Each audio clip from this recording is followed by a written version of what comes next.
പുതിയൊരു വീഡിയോയിലേക്ക് എല്ലാ കൂട്ടുകാർക്കും വീണ്ടും സ്വാഗതം. നമ്മുടെ കിച്ചണിൽ വളരെ യൂസ്ഫുൾ ആയിട്ടുള്ള കുറച്ച് ടിപ്സുമായിട്ടാണ് കേട്ടോ ഇന്ന് ഞാൻ വന്നിട്ടുള്ളത്. എല്ലാവർക്കും ഒരുപാട് ഉപകാരപ്പെടുന്ന കുറേ നല്ല ടിപ്സുകളൊക്കെയാണ് ഞാനിതിൽ ഷെയർ ചെയ്തിട്ടുള്ളത്. അപ്പോൾ നമുക്ക് വീഡിയോ കണ്ടു നോക്കാം. അപ്പോൾ ആദ്യത്തെ ടിപ്സ് നമുക്ക് നോക്കാം. നമ്മളിപ്പോൾ ഇതുപോലത്തെ പൊരിക്കടികളൊക്കെ പൊരിച്ച് കഴിഞ്ഞതിന് ശേഷം കടികളെല്ലാം എണ്ണയിൽ നിന്ന് കോരിയെടുത്ത് നമ്മളിതുപോലെ എണ്ണ വാർന്നു പോകാൻ വേണ്ടിയിട്ട് ചട്ടിയുടെ മുകളിൽ വെക്കുന്ന സമയത്ത് അത് ചട്ടിയുടെ മുകളിൽ നിൽക്കാറേ ഇല്ല, എണ്ണയിലേക്ക് തന്നെ ഇങ്ങനെ ഉതിർന്ന് വീഴാണ് ചെയ്യാറ്. അപ്പം അങ്ങനെ ഇല്ലാതെ എണ്ണക്കടികൾ കോരിയെടുക്കുന്ന ആ ഒരു തവി ചട്ടിയുടെ മുകളിൽ തന്നെ നിന്ന് എണ്ണയ്ക്കൊന്ന് വാർന്നു പോകാൻ വേണ്ടിയിട്ട് തവിയുടെ ആ ഒരു മുകളിലായിട്ട് ചട്ടിയുടെ പുറത്തേക്ക് സ്പൂൺ ആവുന്ന രീതിയിൽ ഇതുപോലെ ഒന്ന് വെച്ച് കൊടുത്താൽ മതി.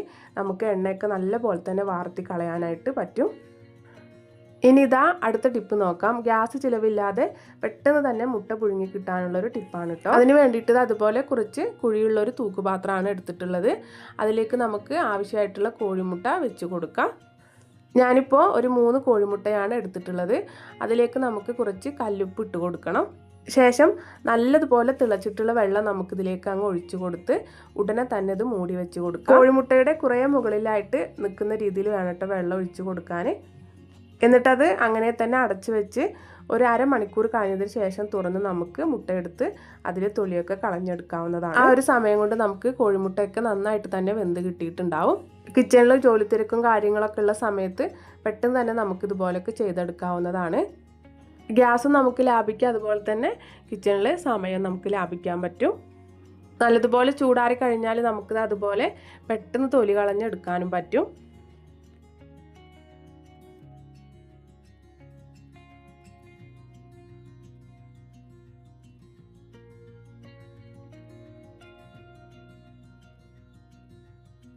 ഇനി അടുത്ത ടിപ്പ് നോക്കാം. ഇതുപോലത്തെ കട്ട സോപ്പ് ഉപയോഗിച്ച് പാത്രം കഴുകുന്നവർക്കുള്ളൊരു അടിപൊളി ടിപ്പാണ് കേട്ടോ ഇത്. ഈ ഒരു ടിപ്പ് ഉപയോഗിച്ച് പാത്രം കഴുകുകയാണെങ്കിൽ എത്ര പാത്രങ്ങൾ വേണമെങ്കിലും നമുക്ക് കഴുകിയെടുക്കാം. സോപ്പ് അലിഞ്ഞ് തീരെയില്ല. അതിന് വേണ്ടിയിട്ട് ഞാനിത് അതുപോലെ വിമ്മിൻ്റെ ഒരു കട്ട സോപ്പാണ് എടുത്തിട്ടുള്ളത്. അതിൻ്റെ കവറൊക്കെ നമുക്കൊന്ന് കളഞ്ഞെടുത്തതിന് ശേഷം ഇതുപോലെ ഒന്ന് കട്ട് ചെയ്തെടുക്കാം. ഈ ഒരു ടിപ്പ് ചെയ്താൽ ഇതുപോലത്തെ ഒരു ചെറിയ പീസ് കൊണ്ട് ഒരുപാട് ദിവസം നമുക്ക് പാത്രം കഴുകിയെടുക്കാം. അലിഞ്ഞ് തീരെയില്ല. അപ്പോൾ അതിന് വേണ്ടിയിട്ട് ഞാനിതുപോലത്തെ ഒരു സ്ക്രബ്ബറാണ് എടുത്തിട്ടുള്ളത്. ഈ സ്ക്രബ്ബറിൻ്റെ മുകൾ ഭാഗത്തായിട്ട് ഇതുപോലെ ചെറുതായിട്ടൊന്ന് കട്ട് ചെയ്തെടുക്കാം. ഒരുപാട് അങ്ങ് കട്ട് ചെയ്ത് പോകണ്ട, ചെറുതായിട്ടൊന്ന് മാത്രം കട്ട് ചെയ്തെടുത്താൽ മതി. എന്നിട്ട് നമ്മൾ കട്ട് ചെയ്ത് വെച്ച ആ ഒരു ചെറിയ പീസ് സോപ്പ് ഉണ്ടല്ലോ, അത് ഇതിൻ്റെ ഉള്ളിലേക്കായിട്ട് നമുക്കിങ്ങനെ വെച്ച് കൊടുക്കാം.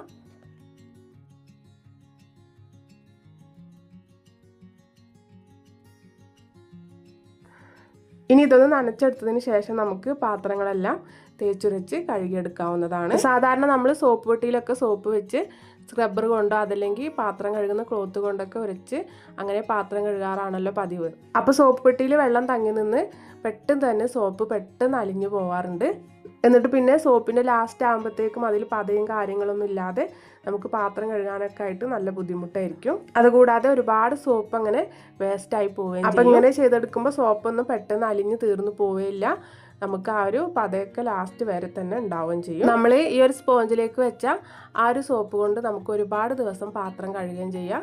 അപ്പോൾ അത് തീർന്നതിന് ശേഷം പിന്നെ അടുത്ത ഒരു പീസ് ഇതുപോലെ തന്നെ വെച്ച് കൊടുത്താൽ മതി. അപ്പോൾ എല്ലാ വീട്ടമ്മമാർക്കും നല്ല യൂസ്ഫുൾ ആയിട്ടുള്ളൊരു ടിപ്പ് തന്നെയാണ് കേട്ടോ ഇത്. ഞാൻ പരീക്ഷിച്ചിട്ട് നല്ല ഉപകാരമായിട്ട് തോന്നിയത് കൊണ്ടാണ് നിങ്ങളുമായിട്ട് ഷെയർ ചെയ്തത്.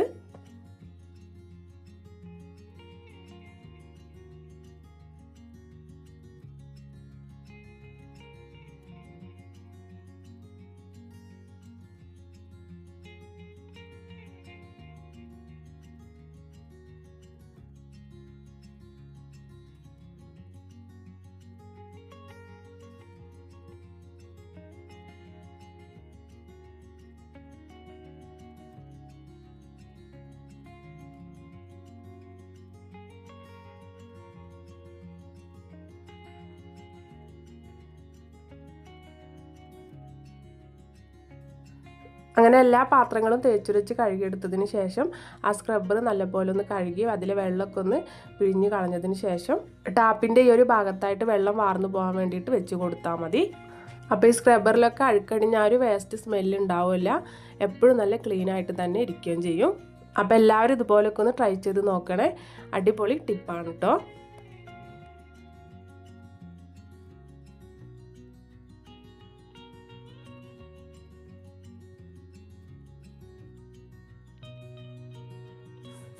ഇനി നമുക്ക് അടുത്തൊരു ടിപ്പ് നോക്കാം. ഞാനിത് അതുപോലെ പഴയൊരു ടൂത്ത് ബ്രഷ് എടുത്തിട്ടുണ്ട്.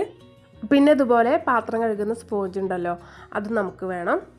എന്നിട്ട് ഈ ടൂത്ത് ബ്രഷ് സ്പോഞ്ചിൻ്റെ മുകളിലായിട്ട് ഇതുപോലെ വെച്ച് കൊടുത്തതിന് ശേഷം ഒരു റബ്ബർ ബാൻഡ് ഇട്ട് നമുക്ക് ഇതുപോലെ ഒന്ന് ടൈറ്റ് ചെയ്തെടുക്കാം.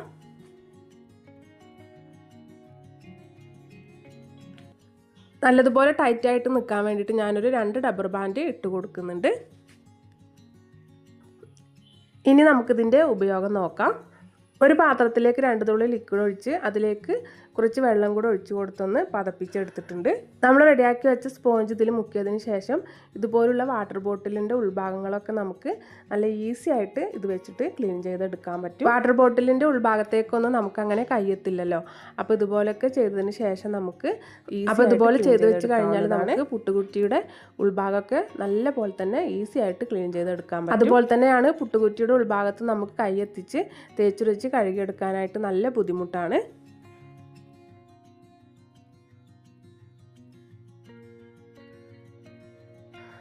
അതുപോലെ തന്നെ ഇതുപോലുള്ള ജ്യൂസ് ഗ്ലാസിൻ്റെ ഉൾവശത്തൊക്കെ ആയിട്ട് നമുക്ക് കയ്യെത്തിച്ച് തേച്ചുരച്ച് കഴുകാനായിട്ട് നല്ല ബുദ്ധിമുട്ടാണ്. ഗ്ലാസിൻ്റെ അടിഭാഗത്തൊക്കെ ആയിട്ട് പെട്ടെന്ന് കറ പിടിക്കുകയും ചെയ്യും. അപ്പോൾ നമുക്ക് ഈ ഒരു രീതിയിൽ പെട്ടെന്ന് തന്നെ ഈസി ആയിട്ട് ക്ലീൻ ചെയ്തെടുക്കാൻ പറ്റും. പിന്നെ നൂൽപുട്ടിൻ്റെ ഒരു അച്ചും ഇങ്ങനെ തന്നെയാണ് കേട്ടോ. അതിൻ്റെ ഉൾഭാഗത്തൊക്കെ ആയിട്ട് നമുക്ക് തേച്ചുരച്ച് കഴുകിയെടുക്കാനായിട്ട് നല്ല ബുദ്ധിമുട്ടാണ്. അപ്പോൾ ഈ ഒരു രീതിയിൽ പെട്ടെന്ന് തന്നെ ഈസി ആയിട്ട് ക്ലീൻ ചെയ്തെടുക്കാം.